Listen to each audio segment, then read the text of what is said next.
Shalom, this is Chris. We're following Jesus along the Talmudim way.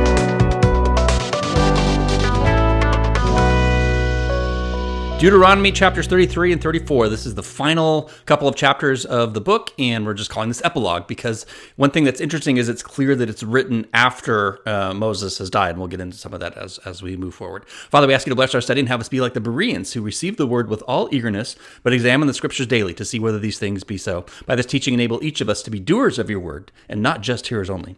We ask this in Jesus' name. Amen. So we're wrapping up what's called the death narrative, and in chapter 31, a couple lessons ago, we talked about what goes into a death narrative. One of those was length of life and an announcement in advance of an impending death, and we had all that in chapter 31.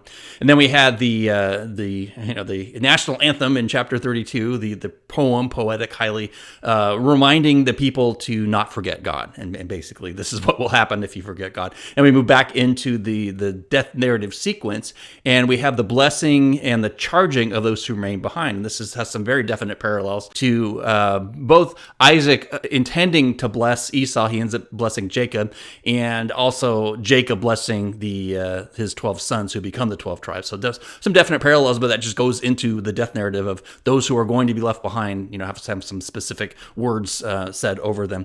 Then we see putting the house in order. That'll be kind of wrapping up chapter 34. Chapter 34 is a very short chapter, so 33 will be a little bit longer, but we'll try and get them both in at this time. And then so he reconfirms, or the author reconfirms that Joshua has been commissioned. And then we have the actual burial and pronounce of the life they had, along with the reaction of the bereaved. And we'll see all that in chapter 34. Chapters 33 and 34, as I mentioned, they appear to be edited after Moses' death. One clue is that Moses is spoken of in the third person. And tradition has it that Joshua is the one who actually penned these words. There's a lot of scholarly debate on, when did all this happen? And we'll touch on some of that. 33 is in a poetic form, but it's not the same as we saw in chapter 32. Chapter 32 was Moses receiving words directly from the Lord. Chapter 33 was either a documented summary of Moses' last words, or it might have been compiled, years and years after his death. 32 was a song that functioned as a witness against the nation, whereas 33 is a different style. It's more like the benediction or blessing that we've seen in Genesis. One thing that's kind of curious about the Old Testament and even Revelation is that whenever you see a list of the 12 tribes, they're rarely in the same order. Sometimes they're in birth order, but in this case, chapter 33, they're just really in, it's an order that's hard to figure out. It's like, why is Moses going in this order? Furthermore, you've got 3 tribes, Levi, Joseph, and Gad, surprisingly. Why Gad? They get more words in those 3 than the other 9 tribes combined. So kind of what's going on there? You kind of expect Levi. Moses is a Levite. Joseph, of course, was Jacob's favorite. But, where's Judah? Judah gets very short, and Judah ends up being the powerhouse. So in Genesis 49, Judah got the most, where he gets surprisingly little attention in 33. Dr. Block pointed out there does seem to be a geographic order. That's about all we can say. He starts with Reuben. Reuben was assigned to the land where Moses was standing on the opposite side of the Jordan River. And then he kind of moves across the river to Judah. Judah gets the territory opposite, so Moses would have been looking directly into Judah as he's up on the mountain there. Then we have Levi. Levi doesn't get an allotment, but they would be scattered throughout the entire land. And then back to our map, we've got Benjamin, which is immediately north of Judah. And then we've got Joseph, which is Ephraim and Manasseh. Together, they get the large tracts north of Benjamin. And then there's also on the half tribe of Manasseh gets some land on the east side of the Jordan. Then we have Zebulun and Issachar north of Manasseh. And then Gad sort of is opposite them, directly across. And then we move up to the north, which is Dan, which is interesting because at the time Moses was living, Dan was supposed to get the tribe, the land, by where the coast, where modern Tel Aviv is, but they end up not being able to kick out the Philistines, and they can't conquer the land, so they move north to an uninhabited area, and an area that will become known for its idolatry, and so we'll work into that as if we get into Judges. Then south of Dan, we have Naphtali, and then we wrap up with Asher, which is west of Zebulun. One question is, where is Simeon in all this? Either by a premonition of Moses or a later edit, Simeon's omitted. And that's because, as time progressed, Simeon was essentially absorbed into the land of Judah. They didn't really have separate borders. They kind of became intermixed. Joshua 19, we'll talk about that. Verse 1, chapter 33. Now this is the blessing with which Moses, the man of God, blessed the sons of Israel before his death. This is, in Hebrew, it would be vazot habracha, and this is the blessing, and that becomes the name of the final section of the annual reading cycle where the observant Jews will read through the Torah one passage each week. Always the last portion is Deuteronomy 33 and 34, and it's called Vazot Habracha. And what's interesting is it's always combined with the passage called Breshit. And Breshit is the word where we means beginning, and that refers to the book of Genesis. And so they, right after reading the end of Deuteronomy, they will turn immediately the same week and read the first few chapters of Genesis, so that the end of one reading cycle and the beginning of the next cycle flow together seamlessly. And that's kind of a good lesson as we conclude Deuteronomy. And at the time I'm recording this, we're at the end of the civil year. Let us not simply check this off as we work down our list of books that we read and go deep with. Let us remember we never stop learning. Our reading should be cyclical and not linear. God will have fresh insights. If we were to go back to Genesis and then a year from now come back to Deuteronomy, God will have additional layers that he will reveal to us the more that we read. Moses, the man of God. This is the first time the prophetic title man of God appears in the Bible. Samuel, Elijah, Elisha, and David are all given this title. We're going to come across a psalm that has this reference in it, and it's a psalm of Moses. Did you know Moses wrote a psalm? And he did. We'll look at that at the end. So clearly this is a postscript. He's now spoken of in the third person. We know it was penned sometime after his death, but scholars debate on how long after his death it was penned. Conservatives would see it as immediate, possibly by Joshua immediately after Moses wrote the rest of the Torah. However, liberal scholars would see it as perhaps as late as Hezekiah or Josiah. There's this speculation that we see in 2 Kings 22. Then Hilkiah, the high priest, said to Shaphan the scribe, "I have found the book of the law in the house of the Lord." And Hilkiah gave it to the book of Shaphan, who has read it. So Josiah lived in the 600s, about 500 or 600 years after Moses, 600 years or so before Jesus. Skeptics would say, well, this book wasn't really found. We're just going to say it's really, really old, but actually we just wrote it and we're going to share it with you. And so that's kind of the range of thought. Not that I believe in it, but it's good for us to know what competing thoughts are out there. But if you notice, it's interesting, the Bible seems to anticipate this concern. The scholars, liberal-leaning scholars would love to say Moses didn't really write the books of Moses, and Daniel didn't really like Daniel, and it was all, penned down after the fact to make it look like it was prophecy and all that. But we have this verse in John 5.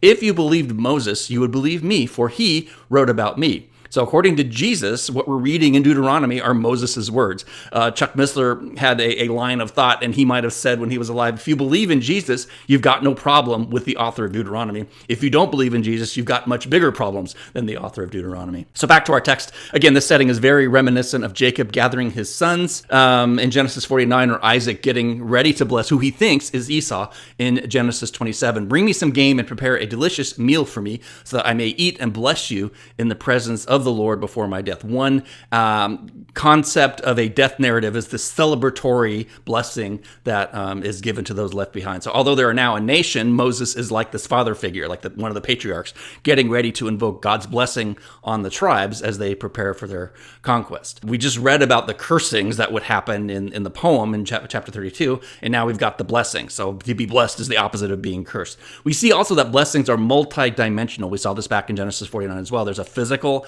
aspect of it, but there's also a spiritual component. And what is coming across here is that the patriarch, who is Moses in this case, has a special prophetic ability that he's been given by God. Blessings were considered immutable, irrevocable. They weren't transferable. As we see, as we read the story in Genesis 27, Esau eventually shows up, and even though the blessing was stolen by Jacob, Isaac couldn't take it back. There was something very permanent about issuing a deathbed type of blessing. Moses, he said, the Lord came from Sinai and dawned on them from Seir, Mount Seir. He shone on them from Mount Paran, and he came through the midst of the myriads of the Holy One. So as throughout Deuteronomy, Moses reminds the people that they have a sacred relationship, and he always points back to their history to show them how great God was. At his right hand, there was flashing lightning for them. And indeed, he loves the people. All your holy ones are in your hand. They followed in your steps. Everyone takes of your words. Moses issued to us in the law a possession for the assembly of Jacob, and he was king in Yeshurun.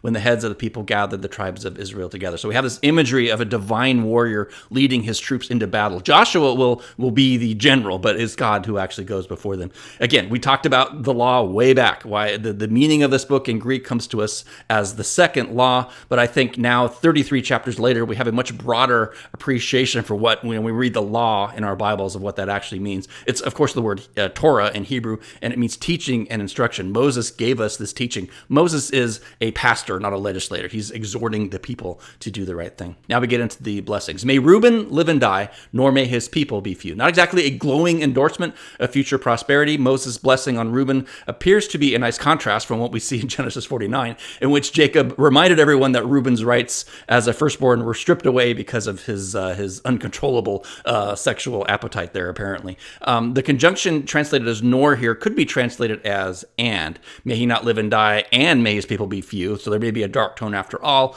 but the hint there would be that being an East Sider, he's on the east side of the Jordan, Reuben was always the first to fall, as those other tribes were whenever Israel was attacked. They didn't have any natural borders like those who were on the west side of the Jordan. And this was regarding Judah. So he said, "Hear, Lord, the voice of Judah, and bring him to his people. With his hands he contended for them, and may you be a help against his adversary." So this foresees a time when Judah will indeed stand alone after the Assyrian conquest. Jerusalem stands, but every other city around them falls, and then Judah will go on for another 100 years or so. They will fight, against the northern tribes, and then they'll have to fight off Assyria, and they'll try to fight off Babylon, which won't work so well, and then that's when they're taken into captivity. There's no mention of a future Messiah from Judah, as we had with Jacob. Jacob had a very long blessing over Judah, and this is relatively short. So we aren't sure why, but those are the words Moses has. Levi does get a long one, and maybe that's because Moses was a Levite. Of Levi, he said, "Let your Thummim and your Urim belong to your godly man, whom you tested at Massa, with whom you contended with the waters of Meribah, who said of his father and mother, I did not consider them, and he did not acknowledge his brothers nor regard his own sons, for they kept your word and complied with your covenant. They will teach your ordinances to Jacob, your law to Israel. They shall put incense before you, whole burnt offerings on your altar. Lord, bless his strength and accept the work of his hands. Smash the hips," we'll get to that phrase, "of those who rise against him and those who hate him, so that they do not rise again." The Thummim and the Urim were stones by which the high priest used to ascertain the Lord's will. This is an odd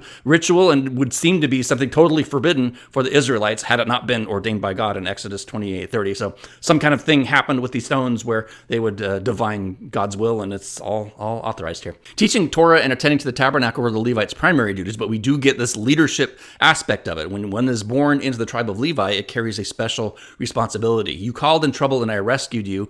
I answered you in the hiding place of thunder. I put you to the test at the waters of Meribah," and that's recorded in Psalm 81. So we have this "smash the hips." That's an odd translation. It's really "smite the loins." So maybe it's been sanitized a little bit, meaning, kind of what it says. May the enemies not be able to procreate who rise up against Levi. Of Benjamin, he said, "May the beloved of the Lord live in security besides him, who shields all the day long, and he lives between his shoulders." So what's interesting about Benjamin geographically is there was this plateau where you had this north-south road and east-west road kind of crossing here, and this, it's called the Central Benjamin Plateau, and it was highly sought after and very well defended. But Moses is continuing to bless Benjamin here. Benjamin was Jacob's beloved and the last-born of the 12 tribes. So rest here, live in security. It's the word shakan in Hebrew. I call that out because it's related to mishkan, which is the word for tabernacle. And strictly speaking, Jerusalem is in the tribe of Benjamin. And so there is possibly a connection. That's where the tabernacle is going to be, where God will have his house. Between the shoulders is reminiscent of reclining on the bosom. It's a sign of closest fellowship. And we see an example of this in John 13. Lying back on Jesus' chest was one of his disciples whom Jesus loved. So we could say lying between Jesus' shoulders was the one whom Jesus loved. And I love that picture. Joseph is also very long compared to the other tribes. Joseph was, of course, Jacob's favorite. We're going to touch on the last part of Ephraim and Manasseh, and they would be really the power players of the northern empire. Of Joseph, he said, "Blessed of the Lord be his land with the choice things of heaven." They had fantastic geography in the upper part of the hill country there, with the dew and the deep waters from lying beneath. They had lots of wells there, and the choice yield of the sun and the choice produce of the months, and the best things of the ancient mountains, with the choice things of the everlasting hills, and with the choice things of the earth and its fullness, and the favor of him who dwelt in the bush. Let it come to the head of Joseph and to the top of the head of the one who was prince among his brothers. The land there there, it was a lot easier to be prosperous in the tribe of Ephraim and Manasseh than it was in the tribe of Judah. Judah had to really pray and really work the land. The just slightly to the north, the amount of rainfall is very different. And so Ephraim and Manasseh were blessed with rain and crops. And one of the reasons is that they fell was because they were so prosperous. If you always compared the two tribes, the northern kingdom and the southern kingdom, the northern kingdom always had it going on economically. They always had stuff to trade, where you get the impression that Judah had to scrape by from time to time. And the firstborn of his ox majesty is his, and his horns are the horns of the wild ox. With them he will gore the peoples all at once to the ends of the earth. And those are the 10,000s of Ephraim and the thousands of Manasseh. So you see Ephraim here, just a little bit better, right? Remember Saul slaying his thousands, but David had his 10,000s. So it's a kind of the back of the hand a little bit, but Ephraim was definitely the chosen of the two. The bull and the ox were symbols of fertility and strength. So it's not that Manasseh wasn't strong, it's just that Ephraim was just that much better. Of all of the blessings, the one to the Joseph here is the closest to Genesis 49. The blessings of your father have surpassed the blessings of my ancestors up to the furthest boundary of the everlasting hills. May they be on the head of Joseph and on top of the head of the one distinguished among his brothers. Zebulun and Issachar here get a combined blessing. He said, rejoice, Zebulun, in your going out, and Issachar in your tents. They will call peoples to the mountains, for they will offer righteous sacrifices. They will draw out the abundance of the seas and the hidden treasures of the sand. We have this hint of the eventual maritime industry, and modern Haifa, which is Israel's largest port today, is located in the ancient territory of Zebulun. And here's Gad. Gad gets a large block by comparison, and scholars kind of wonder why, because there's nothing overly special about Gad. He's on the east side of the Jordan. Of Gad, he said, blessed is the one who enlarges Gad. He lies down as a lion, tears the arm, and also the crown of the head. Then he selected him the choicest part for himself. I wonder if Moses never quite got over the fact that Gad, along with Reuben and half of Manasseh, chose to stay on the east side. That was a bone of contention with Moses, and Moses kind of came down on him and said, "You're compromising and settling," and he makes them swear an oath to fight when they conquest the land. He might be reminding of that here. For there the ruler's portion was reserved, and he came with the leaders of the people. He executed the justice of the Lord and his ordinances with Israel. Both Jacob and Moses want to focus on Gad's militancy here, it appears. Dan always gets the bare minimum. They were the tribe that has an idolatry problem, and there's nothing really outstanding about this. Of Dan, he said, Dan is a lion's cub. He leaps out from Bashan, and that's all he gets. And maybe a prophecy by Moses. Dan, as I mentioned, was supposed to get the tribal territory along the coast, but they couldn't hack it, and so the end of Judges records them moving up north to a very lush area, but also a very pagan area. Becomes the region of Caesarea Philippi in the time of the gospel. So Bashan is in this region in the Golan Heights, and where Dan would eventually end up. So they weren't supposed to be in Bashan, but Moses somehow anticipates them being in that region. Of Naphtali, he said, Naphtali, satisfied with favor and take full of the blessing of the Lord, take possession of the sea, that's the Sea of Galilee, and the south. And I love this because Nazareth is in the land of Zebulun. Capernaum is in the tribal region of ancient Naphtali. Naphtali indeed recognized the full blessing of the Lord. This is where Jesus spent much of his public ministry. He did his greatest miracles in the land of Naphtali. So Naphtali was truly blessed. Of Asher, he said, more blessed than sons is Asher. May he be favored by his brothers, and may he dip his foot in olive oil. Your bars will be iron and bronze, and in your days so your strength will be. Asher had this tucked away region north of the Carmel range. They didn't have a lot of trouble with invaders because they were very well protected. They had the mountains to the south and then the Mediterranean Sea to the west. There's a pun here because Asher means happy or blessed, so more blessed is Asher, more Ashrei is Asher. Upper Galilee has many olive groves, but it's also is just a metaphor for prosperity in general. Most people would have washed their feet with water, as we see in the Gospels, but the extremely wealthy would use olive oil for washing. Now, when Moses was talking, this would have been the very beginning of the Iron Age. So we see this comment about iron and bronze. The Bronze Age hadn't even started yet, but that doesn't mean bronze didn't exist. The point is here that brackets of bronze or iron would make a gate much harder to break through, and perhaps they did some trading with the Phoenicians to the north because they were, they had people. There's stories of people going to what is today Lebanon to trade for bronze weapons, and so maybe they had that going on there. Moses concludes with a praise of God. There is no one like the God of Jeshurun, who rides the heavens to your help in the clouds in his majesty. The eternal God is a hiding place.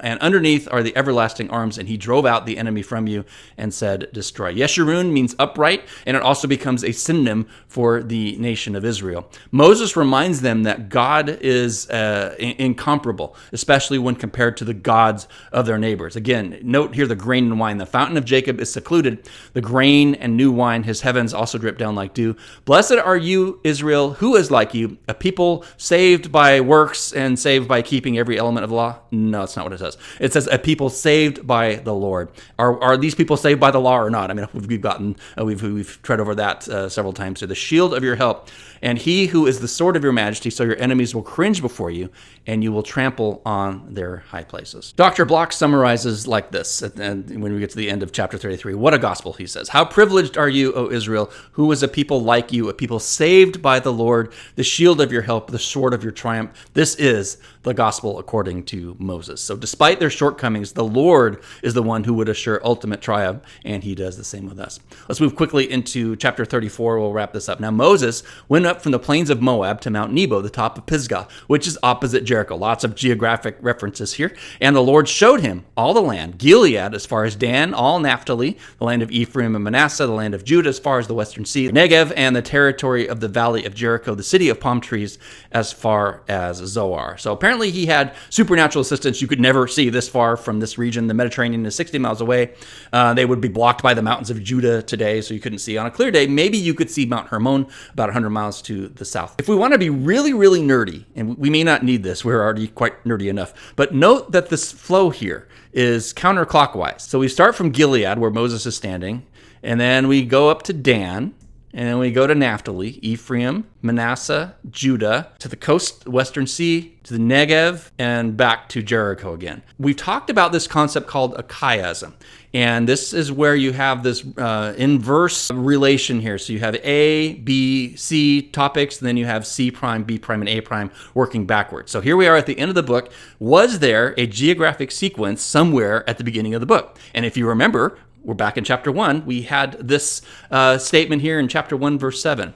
And so the book begins and ends with the same geography. And here's the nerdy part. If you trace this around, you have, starting with Moses' standing, the hill country of the Amorites, the Arabah, which is down in the south. Then you have the hill country of Judah, the lowland, which is called the Shephelah. And you have the Negev. And then you have the seacoast, and then you go up to the land of the Canaanites, and then Lebanon, and then the great river Euphrates. Which direction are we going here? Oh, we're going clockwise. Which direction does chapter 34 go? Counterclockwise. Pretty amazing. You are now an official Bible geography nerd, if that resonated at all with you. Verse 4, then the Lord said to him, this is the land which I swore to Abraham, Isaac, and Jacob, saying, I will give it to your descendants.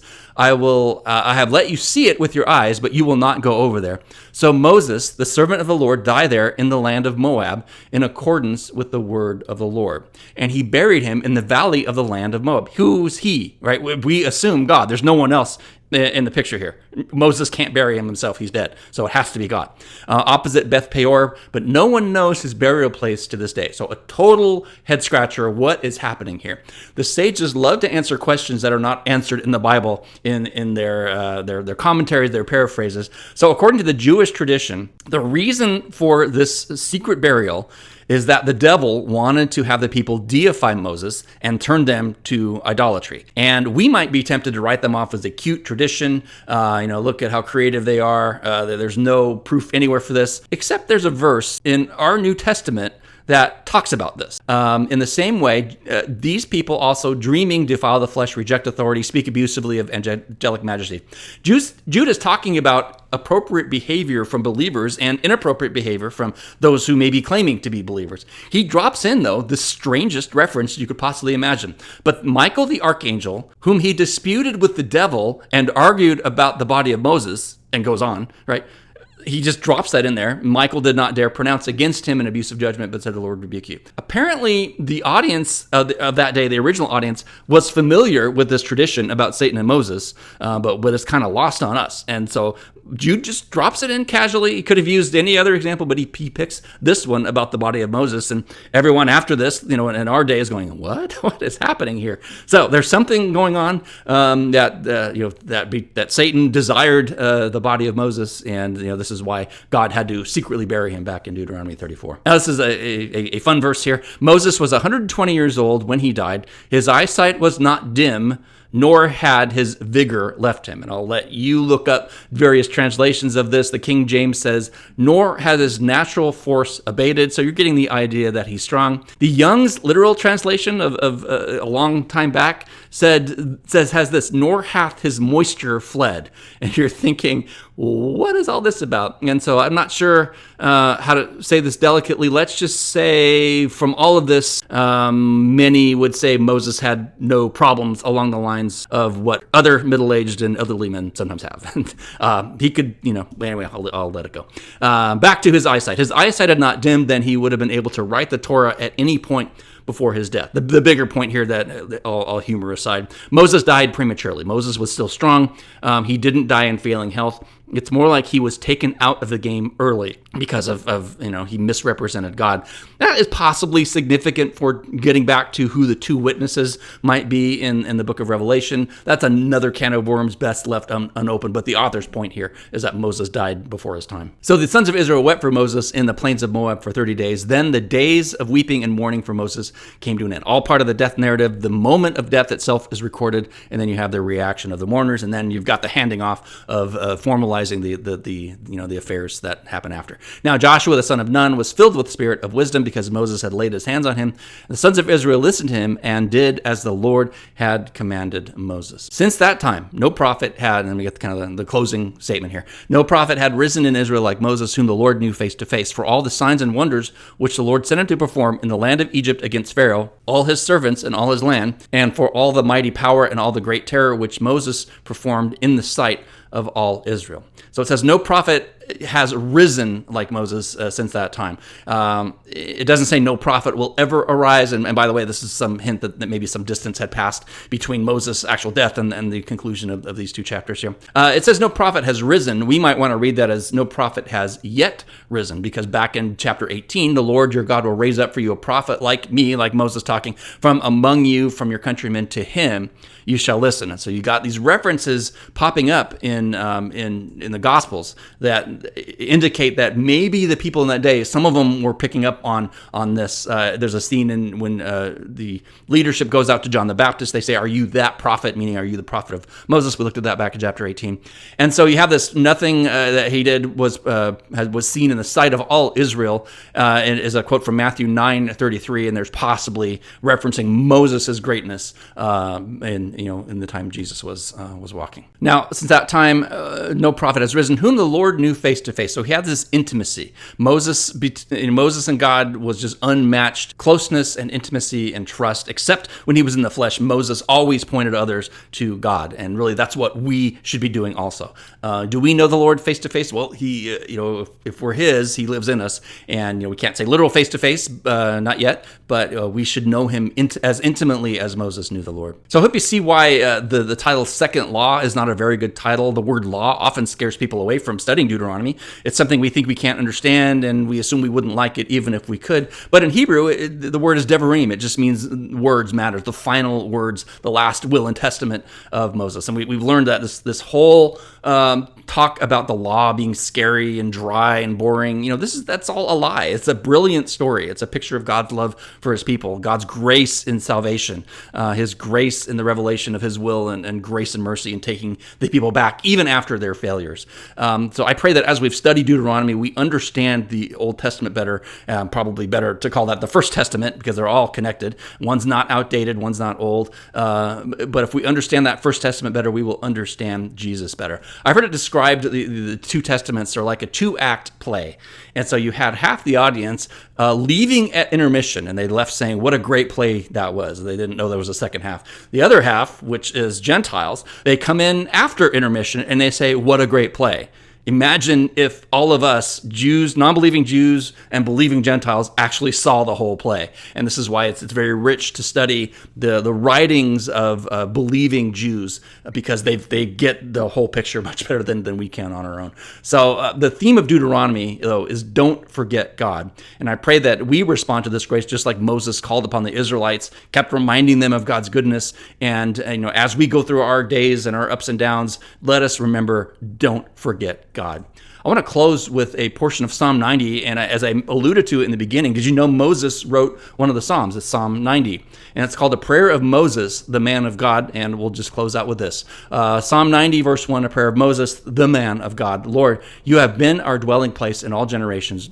Before the mountains were born, or you gave birth to the earth and the world, even from everlasting to everlasting, you are God. You turn mortals back to dust and say, return, you sons of mankind. So definitely nod to Genesis there. For 1,000 years in your sight are like yesterday when it passes by, or like a watch in the night. You have swept them away like a flood. They fall asleep. In the morning they are like grass that sprouts anew. In the morning it flourishes and sprouts anew. Towards evening it wilts and withers away. For we have been consumed by your anger, and we have been terrified by your wrath. You have placed our guilty deeds before you, our hidden sins in the light of your presence. And then it skips down to 12. So teach us to number our days, that we may present to you a heart of wisdom. Do return, Lord. How long will it be? And be sorry for your servants. Satisfy us in the morning with your graciousness, that we may sing for joy and rejoice all our days. Make us glad according to the days you have afflicted us, and the years we have seen evil. Let your work appear to your servants, and your majesty to their children. May the kindness of the Lord our God be upon us, and confirm for us the work of our hands. Yes, confirm the work of our hands. And we say yes and amen, and we will see you next time along the Talmudim Way.